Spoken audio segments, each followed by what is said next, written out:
तर अमेरिका आणि इराण यांच्यामध्ये होणाऱ्या आजच्या या चर्चेसंदर्भात बोलण्यासाठी आणि आपल्याला मार्गदर्शन करण्यासाठी आपल्यासोबत आहेत संरक्षण तज्ञ निवृत्त मेजर जनरल अनिल बामसर. बामसर, तुमचं स्वागत आहे एबीपी माझावर. खरं तर आज प्रत्यक्षात चर्चेला सुरुवात होते.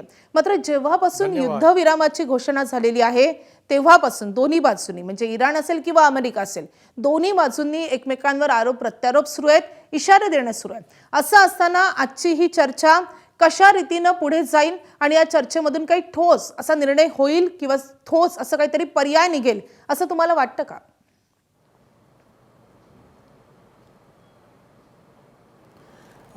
आपण पाहिलं की घटनाक्रम किती वेगाने वाढला आहे एकदा सीज फायर डिक्लेअर केल्यानंतर.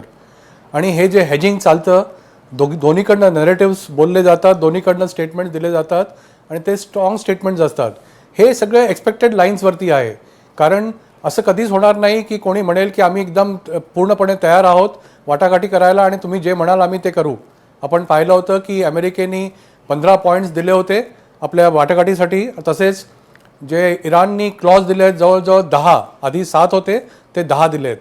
आपण जर का त्याच्यात प्रामुख्याने पाहिलं तर त्यांनी म्हटलं की कंप्लीट वॉर स्टॉप झाली पाहिजे, आमचं सँक्शन जे आहेत ते काढले गेले पाहिजे, आमच्या जे ॲसेट्स फ्रीज केले आहेत, आमचे जे संपत्ती आहे ती परत मिळाली पाहिजे. आणि आपण आता पाहिलं आहे की एका तासापूर्वी इराणनी म्हटलं आहे की बेसिक जे आम्हाला 2 गोष्टी पाहिजेत टॉक सुरू व्हायच्या आधी किंवा वाटाघाटी करण्याआधी. एक तर युद्ध थांबलं पाहिजे इन्क्लुडिंग लेबनन, आणि आमची जितकी संपत्ती तुम्ही फ्रीज केली आहे ती तुम्हाला मोकळी करावी लागेल. तसंच जसं तुम्ही प्रस्तावनेत म्हणाला होता की JD व्हान्सने पण स्टेटमेंट दिलं होतं काल की इनिशियली थोडा त्रास होऊ शकतो जेव्हा वाटाघाटी होतात, पण जर का इराणनी आमच्यासमोर चांगले असे पॉईंट्स दिले तर आम्ही will welcome with open hands. Otherwise जर का त्यांनी आमच्याशी खेळी केली तर काही वेगळी कारवाई होईल. तेच एक्झॅक्टली इराण पण म्हणत आहे की आम्हाला जर का तुम्ही नीट वागवलं नाही किंवा नीट पॉईंट्स दिले नाही तर आम्ही ह्याच्यावरती पुढे जाणार नाही आणि मग पूर्ण रिस्पॉन्सिबिलिटी फेल झाल्याची तुमच्यावर राहील. बिगेस्ट प्रॉब्लेम ह्या पर्टिक्युलर वाटाघाटीमध्ये असा आहे की जे 3 राष्ट्र ह्याच्यामध्ये इन्व्हॉल्ड आहेत, इस्रायल, अमेरिका आणि इराण, ह्याच्यामध्ये आत्ता तरी इस्रायलचा काही वाटा नाही आहे डायरेक्टली वाटाघाटींमध्ये. आता सध्या फक्त इराण आणि अमेरिकेचे जे नॉमिनेटेड मेंबर्स आहेत ते पोचले आहेत आणि लवकरच वाटाघाटी सुरू होतील. पण ही एक खूप मोठी सकारात्मक गोष्ट आहे आणि ॲज अ इनिशियल रिॲक्शन आपण म्हणू शकतो की ह्याच्यामधून काही ना काही चांगलं निघेल. आणि इन एनी केस हे 2 दिवसाची सध्या वाटाघाटी होईल असं म्हटलं जातं आहे. लोक परत जातील, बोलचाल होईल, आणि पण असं वाटतं आहे की होपफुली हे 15 दिवस टिकेल आणि ह्याच्यानंतर हे एक्सटेंड होईल आणि आपण पुढची कारवाई पाहू. नक्कीच ही चर्चा सकारात्मक होणं हे संपूर्ण जगासाठी खूप महत्त्वाचं आहे आणि हिताचं राहणार आहे. मात्र असे कुठले वादाचे मुद्दे या चर्चेदरम्यान ठरू शकतात? एकतर लेबनॉनचा मुद्दा आहे ज्यावरून इराण अडून बसलेली आहे आणि दुसरीकडे अमेरिका अडून बसली आहे हॉर्मुझच्या मुद्द्यावरून. तुम्हाला काय वाटतं, असे कुठले मुद्दे असतील जे या चर्चेमध्ये महत्त्वाचे ठरतील, वादाचे ठरतील?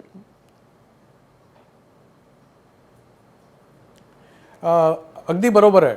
आपण जेव्हा पाहिलं होतं, जेव्हा इस्लामाबाद करून आपल्या त्या प्राईम मिनिस्टरनी पाकिस्तानच्या डिक्लेअर केलं होतं की सीज फायर ॲग्री झाले आहेत आणि त्यांनी ट्विट केलं होतं.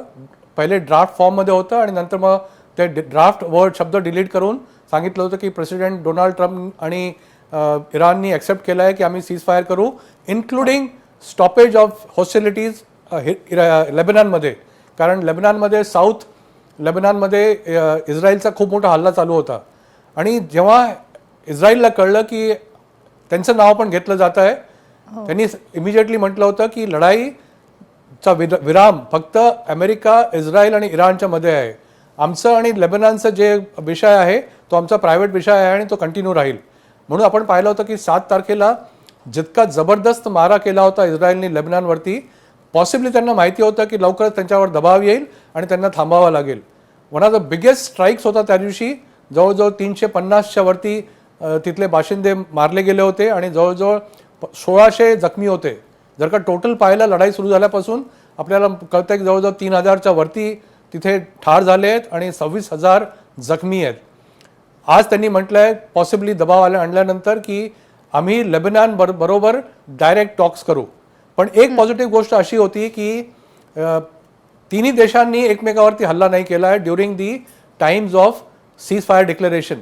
आपण हेही पाहिलं होतं की सीज फायर डिक्लेरेशन झाल्याबरोबर काही तासामध्ये किंवा पहिल्या एका तासामध्ये खूप फायरिंग झालं होतं. त्याला म्हणतात क्लिअरिंग ऑफ वेपन्स. जे वेपन्स लोडेड असतात त्यांना रिकामं करणं किंवा त्यांना बाहेर काढण्याचा प्रयत्न करणं डेंजरस असतं. तर म्हणून जनरली लास्ट मिनिटला जे लोडेड वेपन्स असतात त्यांना खाली केले जातात. म्हणून ते तेव्हा फायरिंग झालं होतं, पण त्याच्यानंतर हे फायरिंग नाही झालं आहे.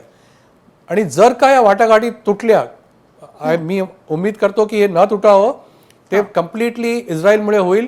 कारण इराणनी प्री कंडिशन ठेवली आहे की जर का आपल्याला वाटाघाटी करायच्या असेल तर पहिले इराणचा इस्रायलचा जो हल्ला चालू आहे लेबनॉनवरती तो थांबला पाहिजे. सध्या ती वस्तुस्थिती अशी आहे की तो हल्ला थांबलेला आहे. तर आपण विचार करू शकतो किंवा आपल्याला दिसू शकतं की वाटाघाटी होतील. एक मी गोष्ट इथे नमूद करू इच्छितो की ही जी वाटाघाटी होते आहे ते दोन्ही पार्टीज, JD व्हान्स असो, स्टीव्ह विटकॉफ असो किंवा जेरार्ड कुशनर असो, आणि इराणकडनं त्यांचे अब्बास अरागाची असो किंवा स्पीकर असो गालिबाफ, किंवा त्यांचे गव्हर्नर सेंट्रल बँकचे असो किंवा नॅशनल डिफेन्स काउन्सिलचे हेड असो, हे सगळे एकाच हॉटेलमध्ये थांबलेले आहेत. पण जेव्हा वाटाघाटी होतील ते दोन्हीही पार्टीज वेगवेगळ्या रूममध्ये बसणार आहेत. ह्याला म्हणतात प्रॉक्सिमिटी टॉक्स. म्हणजे फेस टू फेस कोणीच येणार नाही आहे. आणि इशाक धर under the guidance of prime minister आणि फील्ड मार्शल आणि इंटिरियर मिनिस्टर हे देवाणघेवाण करतील, मेसेजेस पास करतील, ड्राफ्ट एक्सचेंज करतील. तर पुढचे 2 दिवस आपल्याला पाहावं लागेल की कशा प्रकारे कुठल्या वातावरणामध्ये हे टॉक्स होत आहेत. आणि ह्याच्यावरतीच निर्भर करेल की पुढचे 15 दिवस प्लस आणखीन कालावधी कसा जाईल. It will depend completely on हे नेक्स्ट 2 days. पण ही एक चांगली गोष्ट आहे, सकारात्मक आहे की सगळे इन्व्हॉल्ड पार्टीज तिथे पोहोचले आहेत, लेस इस्रायल. नक्कीच आपण या मुद्द्याकडे येणारच आहोत की नेमकी शांती चर्चा होईल कशी. मात्र या चर्चेदरम्यान एक महत्त्वाचा मुद्दा राहणार आहे, तो म्हणजे हॉर्मुझची सामुद्रधुनी. तर हॉर्मुझची सामुद्रधुनी शांती चर्चेतला कसा महत्त्वाचा मुद्दा असू शकतो, तर या चर्चेसाठी इराण हॉर्मुझला सर्वात मोठं हत्यार करण्याच्या तयारीत आहे. तर दुसरीकडे हॉर्मुझवर इराणनं टोल लावू नये अशी अमेरिकेची भूमिका आहे. हॉर्मुझच्या सामुद्रधुनीवर टोल लावण्यावर इराण ठाम असल्याचं समजतंय. तर याच मुद्द्यासंदर्भात सर मला तुम्हाला प्रश्न विचारायचा आहे की हॉर्मुझची सामुद्रधुनी या सगळ्या चर्चेमध्ये किती महत्त्वाची ठरणार आहे. या मुद्द्यावरून अमेरिका इराणवर कशा रीतीनं दबाव आणू शकते.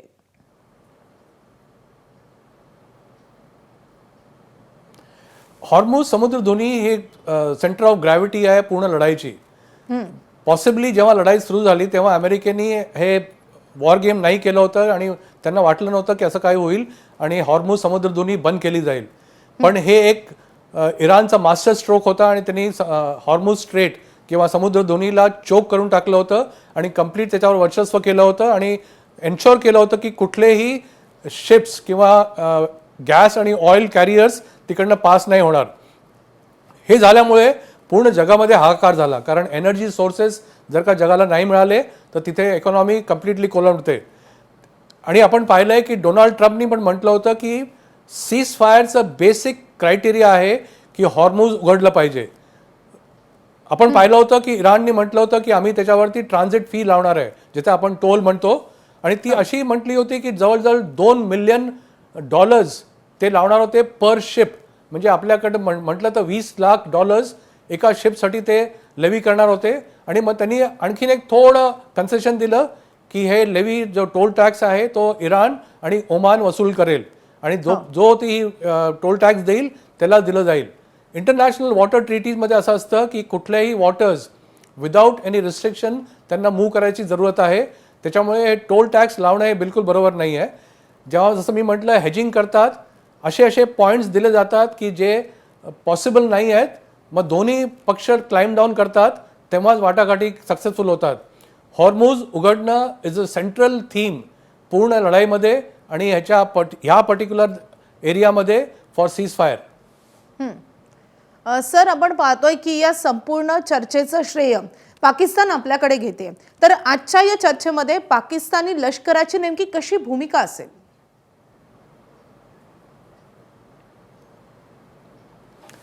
पाकिस्तानचा हा मास्टर स्ट्रोक आहे आणि त्यांना ही संधी चालून त्यांच्या हातामध्ये आली आहे. कुठलेही वॉरिंग देश, स्पेशली अमेरिका सुपर पॉवर आहे किंवा इराणने दाखवून दिलं आहे की ते 40 दिवस झाले तरी उभे होते. दोघंही म्हणू शकत नाही आपल्याकडनं की आम्हाला सीज फायर पाहिजे. दोघांची स्थिती अशी आहे की त्यांना सीज फायर हवं आहे, पण हु विल बकल फर्स्ट किंवा हु विल ब्लिंक फर्स्ट. आपण पाहिलं होतं की अशामध्ये जेव्हा पाकिस्तानने इनिशिएटिव्ह घेतला होता आणि इजिप्त आणि तुर्की आणि काही प्रमाणात सौदी अरेबिया आणि चीनचा खूप मोठा हात होता. आपण हेही पाहिलं होतं की कशा प्रकारे पाकिस्तानला मोहरा बनवला आहे. आणि वाय पाकिस्तान? कारण पाकिस्तान आपण पाहतोय की त्याचे संबंध अमेरिकेशी ठीक आहेत, चायनाशी ठीक आहेत, इराणशी ओके आहेत, सौदी अरेबियावर त्यांच्याकडे डिफेन्स पॅक्ट आहे. आता असं असताना पाकिस्तानचा हा ह्यांना जो संधी मिळाली आहे ही उच्च कोटीची आहे.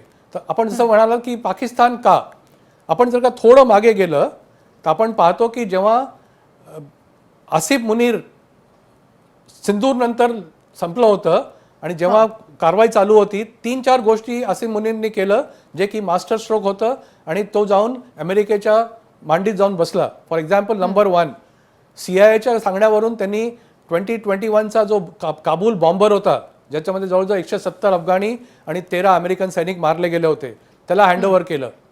सिंदूर झाल्यानंतर त्यांनी असं दाखवलं आसिफ मुनीरनी की डोनाल्ड ट्रम्पनी हे थांबवलं आहे, त्यांना तुम्ही नोबेल प्राइज द्या. देशामध्ये बहुतेक पूर्ण वर्ल्ड बॉडीमध्ये एकच तो एकमेव होता, तो आणि शाहबाज शरीफ ज्यांनी हे स्टेटमेंट दिलं होतं. पुढे आपण जाऊन पाहिलं की मिनरल्सचा साठा पूर्ण त्यांनी ओपन केला होता आणि $500 बिलियन करार त्यांनी केला आहे. आणि सर्वात मोठी गोष्ट, वर्ल्ड लिबर्टी फायनान्शियल नावाची जी कंपनी आहे आणि जी डोनाल्ड ट्रम्पची फॅमिली चालवते, इन्क्लुडिंग त्यांचे सन इन लॉ दामाद जेरार्ड कुशनर, जे की या वाटाघाटी टीममध्ये पण आहेत, त्याच्यामध्ये खूप मोठी इन्व्हेस्टमेंट पाकिस्ताननी केली आहे. जेव्हा असं सगळं असताना पाकिस्तानला काहीतरी रिवॉर्ड देणं जरुरी होतं आणि पाकिस्तानने ते ग्रॅब केलं आहे. पण पाकिस्तानची कोंडी ही आहे की जर का हे टॉक्स फेल झाले तर मग सौदी अरेबिया एकीकडे पडेल, पाकिस्तानचा डिफेन्स पॅक्ट आहे सौदी अरेबियाबरोबर आणि त्यांना नाईलाज होईल की त्यांना इराणच्या विरुद्ध लढाईत उतरावं लागेल. तर आता सध्या पाकिस्तान पण होप करताय, जसे आपण सगळे होप करतोय की ही संधी लवकर व्हावी आणि दूरगामी व्हावी. पॉसिबली 2 दिवसानंतर दे विल रिझॉल्व टू से की आम्ही पुन्हा भेटू आणि हे रिझॉल्व करू. आणखी एक महत्त्वाचा मुद्दा या युद्धादरम्यान राहिलेला आहे, तो म्हणजे इराणचं युरेनियम समृद्धीकरण.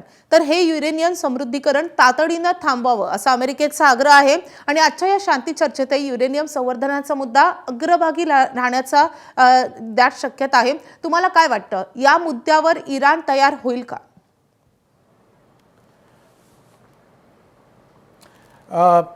हा खूप मोठा आणि इम्पॉर्टंट मुद्दा आहे. ऍक्च्युली तसं म्हटलं तर हा मुद्दा नाहीच आहे.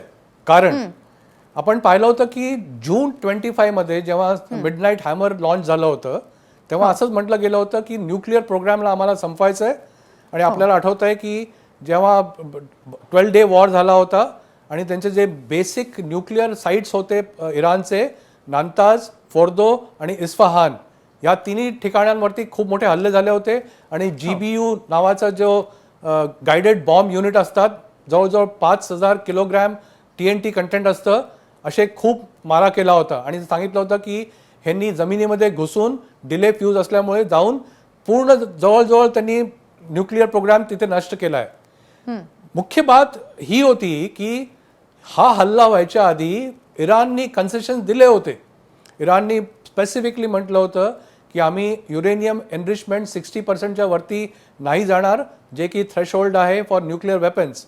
आम्हाला पीस टाईम आणि पॉवर जनरेशनसाठी युरेनियम एनरिचमेंट करायचं आहे. आम्ही स्टॉक पाईल ठेवणार नाही. आम्ही इंटरनॅशनल अटॉमिक एजन्सीला परमिशन देऊ आमचं पूर्ण इन्स्पेक्शन करायला आणि ह्याच्यावरती करार होणार होता. पण इस्रायलला नेहमी हे पटत नाही. इस्रायलला न्यूक्लिअरचं एवढं काळजी नाही आहे जितकी काळजी इस्रायलला इंटरकॉन्टिनेंटल बॅलिस्टिक मिसाईल प्रोग्रामवरती आहे. तेव्हा हल्ला झाला होता, तेव्हा म्हटलं होतं की पूर्ण न्यूक्लिअर प्रोग्राम नष्ट केला. आत्ताही हल्ला झाला एपिक फ्युरीमध्ये, बेसिक रिझन हाच होता.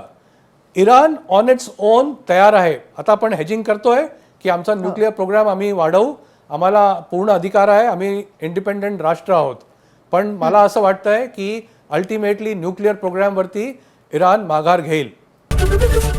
एबीपी माझा, उघडा डोळे बघा नीट.